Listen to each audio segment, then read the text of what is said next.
ආයිබෝවන් කියලා මං අදත් ඔයාලා මගේ නර්ස් චම්පි channel එකට පිළිගන්නවා. ඉතින් මම මේ වෙන තුරු කරපු හැම වීඩියෝ එකකින්ම බලාපොරොත්තු වුණේ අපේ ලංකාවේ මගේ ආදරණීය හෙද සොයුරියන්ට ඒගොල්ලන් තවත් පියවරක් ඉදිරියට ඇවිල්ලා ඒගොල්ලනුත් බලාගෙන ඉන්නවා UK හරි වෙන අනිත් රටකට හරි ගිහිල්ලා ඒගොල්ලන්ගේ අත්දැකීම් එකතු කරගන්න. ඒ වගේම එහෙම නැත්තම් ඒගොල්ලන් බලාපොරොත්තු වෙන ඒගොල්ලන්ගේ අනාගතය සාර්ථක කරගන්න. ඉතින් ඒ බලාපොරොත්තුෙන් තමයි මම මෙතෙක් කරපු හැම වීඩියෝ එකක්ම කරේ. මගෙන් ගොඩක් අය ප්‍රශ්න විවිධ ප්‍රශ්න අහලා වෙනවා. මගෙන් අහලා තිබා මම නර්ස්ලා හයර් කරනවද? මම කොච්චර චාර්ජ් කරනවද?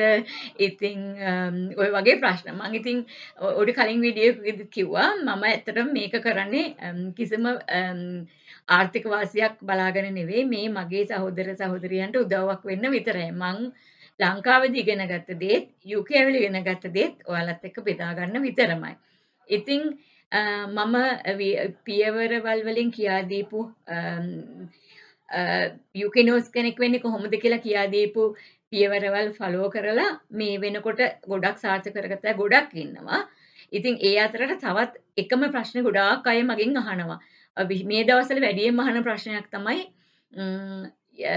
ඉක්මනට UK එන්න ඕනේ. IELTS කරන්න අමාරුයි. caregiver කෙනෙක් විදිහට එන්නද?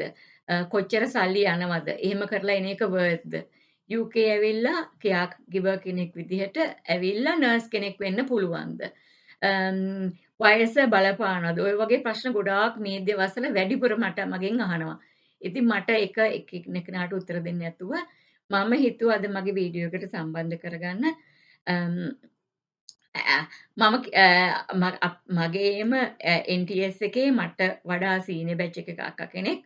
ඒ වුණාට මම කියපු පාත් එක ෆලෝ කරලා UK වලට මේ මෑතකදී ඇවිල්ලා ඔස්කි එක්සෑම් ඔක්කොම පාස් කරගෙන සතුටින් නර්සින් එයා කැරියර් එක කරගෙන යන මම මේ අක්කව සම්බන්ධ කරගන්නවද මගේ වීඩියෝ එකට. මම ඇත්තටම මම කතා කරන්නේ නැතුව මම කැමති එයාගෙන් අහන්න. මොකද එයාත් දන්නවා දැන් එයාටත් ගොඩක් අය අහනවා ඔයා ළඟදී ආවා කොහොමද ආවේ ඒ විස්තර. ඉතින් මම හිතනවා මම කමනි අක්කගෙන්ට කියන්න එයාට මොනවද කියන්න තියෙන කියලා අපේ මේ ලංකාවේ නර්සස්ලාට ඔය ආපු පියවරත් එක්කයි දැන් ඔයා සාර්ථක වෙලා ඉන්න කෙනෙක් විදිහටයි. Thank you Champi නංගි. මම කියන්න කැමති ඇත්තටම මට අදහසක් තිබුණේ නැහැ එංගලන්තෙට එන්න. මොකද මම අවුරුදු 30ක විතර එක්ස්පීරියන්ස් තියෙන නර්ස් කෙනෙක්. ඊට පස්සේ මට නිකමට වගේ කතා කරද්දී චම්පි තමයි කිව්වේ අක්කා මෙහෙ එන්න ඔයාට එන්න පුළුවන් ඔයා try කරන්න කියලා. ඇත්තටම අවුරුද්දක්වත් ගියේ නැහැ මං හිතන්නේ මගේ process එකට. මං කරේ IELTS. ඔයගලන්ට OET කරන්න පුළුවන්. හැබැයි OET හරි IELTS කරලා 7 point අරගෙන ඊට පස්සේ මෙහෙ NMC registration එක අනිවාර්යයෙන්ම ගන්න ඕනේ. ඒකට අපි අපේ ශ්‍රී ලංකන් නර්සින් කවුන්සිල් එකේ registration එක තියෙන්න ඕන. ඊට පස්සේ මෙහි අපි රික්‍රූටර් කෙනෙක් හොයාගෙන චම්පි නංගි ඇත්තටම එයා හරි කැමතියි ඔයගලන්ට උදව් කරන්න. මොකද දැන් මම ඉන්න තැන තමයි එයා ඉස්සර සීනියර් පොසිෂන් එකක හිටියේ. දැන් එයා ඊටත් වඩා සීනියර් පොසිෂන් එකක වෙන තැනක ඉන්නේ. එයාට තවත් chances තියෙනවා ලංකාවේ නර්සස්ලාට රස්සාවල් හොයලා දෙන්න පුළුවන්. 7-5ක් නොගෙන NHS කියලා කියන්නේ මේ අපේ ශ්‍රී ලංකා ආණ්ඩුවේ නර්සින් ඒ කියන්නේ අපි සෞඛ්‍ය අමාත්‍යාංශය වගේ මෙහෙ එංගලන්තේ සෞඛ්‍ය අමාත්‍යාංශ ගවර්න්මන්ට් එකට ඔයගොල්ලන්ව ජොයින් කරගන්න. ඒ වගේම මම හරිම සන්තෝෂෙන් ඔයාලට කියන්න කැමතියි මම IELTS කරපු මගේ සල්ලි ඊට පස්සේ මම නර්සින් කවුන්සිල් එකේ රෙජිස්ටර් වෙච්ච මෙහෙ NMC රෙජිස්ටර් වෙච්ච ගණන් මගේ CBT එක්සෑම් එක OSCE රිසල්ට්ස් මෙහෙ මට මේ රියලොකේෂන් allowance කියලා 1000 pounds වගේ ඒ හැම දෙයක්ම මට මෙහෙන් රිෆන්ඩ් කරා. ඒ හැම වේදම් කරපු හැම සතයක්ම රිෆන්ඩ් කරා.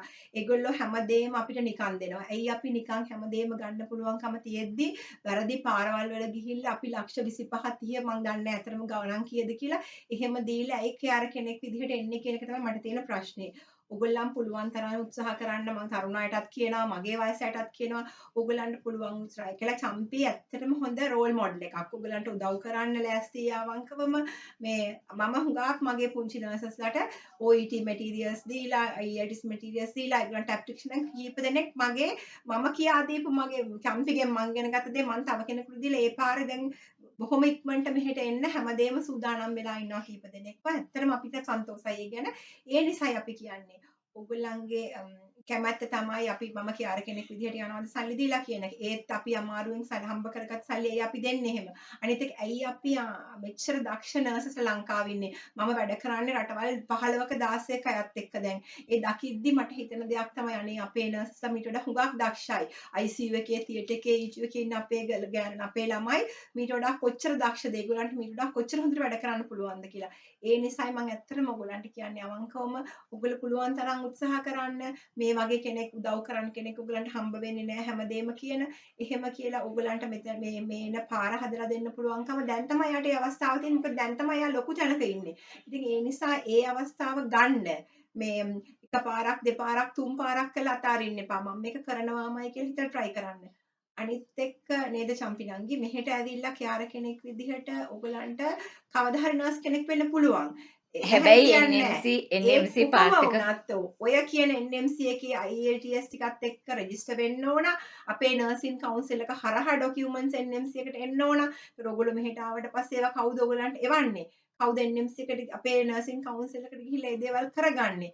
අන්න ඒ රිස්ක් එක තියෙනවා. අපි කියන්නේ නැහැයි කියලා. කරගන්න පුළුවන්. ඕන තරම් මෙහි ඇවිල්ලා අවුරුදු 3-4 ගිහිල්ලා ඊට පස්සේ නර්සින් කරපු ඒ වගේම තමයි කෙයාර විදිහට ඇවිල්ලා අවුරුදු 10 15 වෙනකම්ම නර්ස් කෙනෙක් වෙන්න බැරි වෙලා තව දුරටත් කෙයාර විදිහටම වැඩ කරන අය ඉන්නවා.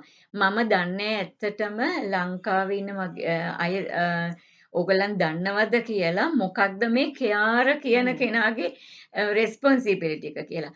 අපි කෙයාර කෙනෙක් ගැන කියන්න කලින් නර්ස් කෙනෙක් ගැන කිව්වම අපි ලංකාවේ NTS එකේ පුරුදු වුණාට පස්සේ ගොඩක්ම අපේ නර්සින් එක එක ෆීල්ඩ් එකේදී වෙනස් වෙන ඇති ICU එකේ nurse full time 1 to 1 A full care එක දෙනවා ඇති. නමුත් ජෙනරල් නර්ස් කෙනෙක්ගේ මං දන්න අත්දැකීම තමයි බෙහෙත් ටික දුන්නාට පස්සේ ඉන්ජෙක්ෂන් එක දුන්නාට පස්සේ ඩ්‍රෙසින් ටික දැම්මට පස්සේ ගොඩාක් ඩොකියුමන්ටේෂන් වලට ගියාට පස්සේ ගොඩක් දේවල් අපි අතින් වෙන්නේ නැහැ නෝමල් වෝඩ්ස් වල. මම බ්ලඩ් ගන්නවා ඉන්වෙස්ටිගේට් කරනවා.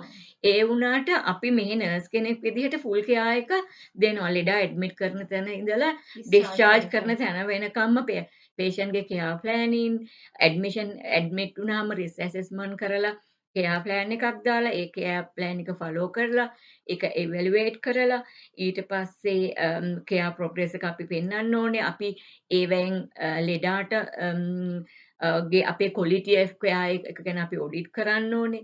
ඒවා අපි රිපෝට් කරන්න ඕනේ. එතකොට ඒක ගොඩාක් තව නර්සින් වලට ගොඩක් දේවල් යනවා. එතකොට කෙයා ඇසිස්ටන්ට් කියන්නේ අපි මෙහි බෑන්ඩින් වලදී මම ඔයිට කලින් බෑන්ඩින් ගැන කියලා දීලා තියෙනවා. බෑන්ඩ් 2 බොටම් ස්ටාර්ට් පොයින්ට් එක තමයි බෑන්ඩ් 2. ඒක කෙයා ඇසිස්ටන්ට්. ඒ වුණත් ඒ කියන්නේ බෑන්ඩ් 5. බෑන්ඩ් 5 බෑන්ඩ් 2 වලදීත් නිකම්ම බෑන්ඩ් 2 නෙමෙයිට වෙන්න බෑ හොස්පිටල් එකක. බෑන්ඩ් 2 කියන්නේ ගොඩක් ස්කිල්ස් එයාලට ඕනේ. එයාලා ට්‍රේන් කරනවා මැනුවල් හැන්ඩ්ලින්, බ්ලඩ් ගන්න, ඔබ්සර්වේෂන් කරන්න, ඩොකියුමන්ටේෂන් කරන්න. ඒ ගොඩාක් එක්ක තමයි හොස්පිටල් එකක කෙයා ඇසිස්ටන්ට් කෙනෙක් වෙන්නේ. එයාලට ඊට පස්සේ කෙයා සර්ටිෆිකේට් කියලා කරලා තමයි ඒගොල්ලන් ෆුල් ක්වොලිෆයිඩ් කෙයාර් ඇසිස්ටන්ට් කෙනෙක් වෙන්නේ. ඉතින් මම දන්නවා කෙයා ගිවර් කියන එක මොන කැටගරි එකකට ඔය එන අය ගෙන්නනවද කියන මම දන්නේ නැහැ. කොහෙත්ම මම සම්බන්ධයක් නැහැ ඒවට. නමුත් මම දන්නවා කෙයා ගිවර් කියලා එන අය සමහර විට නර්සින් හෝම් වලට යනවා ඇති. සමහර විට හෝම් කෙයා වලට යනවා ඇති. හෝම් කෙයා කියන්නේ ලංකාවේ වගේ ලංකාවේ හෝම් කෙයා එකක් ප්‍රයිවට්ව තියෙනවා වෙන්නේ නැති මම දන්නේ නැහැ. මම ඉන්න කාලේ තිබ්බේ නැහැ. නමුත් මම හිතන්නේ ගෙදරක ඉන්න ලෙඩෙක් තනියම ගිහිල්ලා වගකීමෙන් බලා ගන්න එක තමයි ගොඩක් දුරට කෙයා එක 24 hours කෙයා වෙන්න පුළුවන්. එතකොට ඔය සමහර විට දන්නේ නැහැ ඔයාලට බලා ගන්න වෙන පේෂන්ට් කවුද කියලා. මම දන්නේ නැහැ කොච්චර වගකීමක් කොච්චර ආරක්ෂාවක් ඒ යටතේ ඔයාලට තියෙනවද කියලා. මොකද මේ UK වල හැම කෙනෙකුටම අපි ගොඩාක් නීති වලට යටත් වෙලා තමයි වැඩ කරන්නේ. අපිට තියෙනවා accountability and responsibility. අපි මොහේ හරි වැරද්දක් කරොත් අපිට අපේ ආපහු අපේ වගකීමක් කිසි කෙනෙක් බාරගන්නේ නැහැ. ඩිස්මිස් කරලා යවන්න පුළුවන්. නර්ස් කෙනෙක් වෙලා පින් නම්බර් කරන් ඇවිල්ලා අපි අතින් ලොකු වැරද්දක් වුණොත් කවදා අපි හරි දේ කළා නැත්නම් අපේ පින් නම්බර එක නැතිව යන අවස්ථා වුණත් තියෙනවා. හරියට නීති ස්ට්‍රික්ව කරන්න ඕනේ. ඉතින් අපිට ගොඩාක් ඕවා දැනගෙන තමයි අපි දේවල් කරන්න ඕනේ. ඉතින් මට හරි බයයි ඒ ගැන නොදැන කෙනෙක් ඇවිල්ලා අපහසුතාවයකට සල්ලි වියදම් කරලා ණය වෙලා ඉඩම් විකුණලා ඇවිල්ලා ඕවා නොදැන ඇවිල්ලා අමාරුවේ වැටේ කියලා මම බයයි. ඒ කියන්නේ අපේකම හින්දා ඒ නිසා තමයි මෙච්චර අමාරු මේ ගැන කියන්නේ නිතරම. නමුත් හොස්පිටල් එකකට ආවොත් ඔය අපි NHS එකක අනිවාර්යයෙන්ම අපි ගැන වග කියනවා අපේ ඉන්න සීනියර් හැම පොසිෂන් එකක්ම. ඔයා එක වෝඩ් එකකට ගියාම වෝඩ් එකේ සිස්ටර්ද, මේට්‍රන්ද, ඩිවිෂනල් මැනේජර්ස්ලාද, හියුමන් රිසෝසස්ද ගොඩක් නෙට්වර්ක් එකක් ඉන්නවා අපිව බලා ගන්න. එතකොට වෝඩ් එකක තනියම නෙමෙයි ඉන්නේ. තව නර්සස්ලා 5-6 දෙනෙක් ඉන්නවා. කෙයාරස්ලා ඉන්නවා. තව මල්ටි හෙල්ත් කෙයාර් සිස්ටර්ස්ලා ඉන්නවා. ඉතින් මල්ටි ඩිසිප්ලිනරි ටීම් එකක් ඉන්නවා. ඩ්‍රග් එකක් වැරදුනොත් ෆාමසි අපිට එකට ඉන්නවා. ඒ වගේ ගොඩක් තියෙනවා. ඉතින් ඔය වගේ කතා කරන්න ගියොත් ගොඩාක් දේවල් තියෙනවා. NHS නර්ස් කෙනෙක් වෙලා එන එකයි කෙයාගිවර් එකයි අතර තියෙන ලොකු අහසට පොළොව වගේ තියෙන වෙනසක්. ඉතින් කිසිම කෙනෙක්ව අදිරිමත් කරන්න නෙමෙයි හදන්නේ මේ කරන්නේ පුළුවන් කියන දේ සුදුසුකම් තියාගෙන යන එක අපරාධයක් කියලා පෙන්වන්න ඒ වගේම දිරිමත් කරන්න. පුළුවන් දෙයකින් අපිත් උදව්වක් කරලා එන්න ආසාවෙන් බලන් වෙන්න. ඒ වගේම තමයි මේ අපිට ඉතින් කාලේ නාස්ති කරන්න හොඳ නෑ. තව කොච්චර දැන් මට මෙච්චර වයසයි මෙහෙම කියලා. පුළුවන් නම් ආසාව තියෙනවා නම් ඔය පියවරවල් ෆලෝ කරගෙන හැමෝම එන්න බලන්න අපි පුළුවන් උදව්වක් කරන්න. ඉතින් මම කම්මනියක තැන්ක් යූ මගෙත් එක්ක මේ වීඩියෝ එකට එකතු වුණාට මං හිතනවා හැමෝටම ඒක අර අපි අපේ මේ කියන්නේ ජෙනුවින්ලිනේ අපි මේ දෙක කියන්නේ ඒක දැනේ කියලා මේ විදිහට ඔයගලගේ ආදායමේ වුණත් ලොකු වෙනසක් තියෙනවා ඔය දෙකේ. නර්සරි අතර. ඉතින් මම ඌට කලින් අපිට මේ වියදම් ගැන කතා කරලා තියෙනවා. ඉතින් මං හිතන්නේ අපි ඊළඟ වීඩියෝ එකකින් ගොඩක් කතා කරන්න බලාපොරොත්තු වෙමින් අදට මේ වීඩියෝ එක මේ විදිහට නවත්වන්න ඊළඟ වීඩියෝ එකකින් හම්බ වෙමු. ඔයාලට සුබ දවසක්. ධෛර්යය ලැබේවා කියලා ප්‍රාර්ථනා කරනවා.